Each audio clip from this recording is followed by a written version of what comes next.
Mangutana gid na ko'y pangutana ba. Kasagaran sa tong panahon karon daghan na yung mga single mom. Uy, bigwasan, ikaw single mom ka? No, kasagaran yun. Kung kasagaran po sa ubang babae, moingon sila nga mas maayo daw kuno bahalag diri gwapo at least buutan. Kung napoy uban, moingon bahalag mao tong batasan at least gwapo. Or magyapog pintahan o bali-bali lang ba. Ang pinaka-importante lang diha, para lang sa kuha, ang prinsipyo yun, no? Prinsipyo sa tao. Pag walay prinsipyo ang tao, bisag sa nakagwapo kung walay prinsipyo. Bisag kung sa nakabuutan kung walay prinsipyo. Wala po'y alibyo sa kinabuhi, no? Ang pinaka-importante, prinsipyo. Doon na kay mind ba? Mind, no? Nakay plano. Dili na importante ng gwapo ka, buutan ka, at least nakay prinsipyo.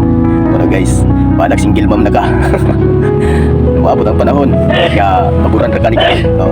Maabot ang panahon nga paboran ra ka ni God ug maabot ang ginang panahon, no? Makita ka og laki para gyud mo. Uy. So, salamat kayo sa inyong pagtanaw ha. Agoroy, I love you.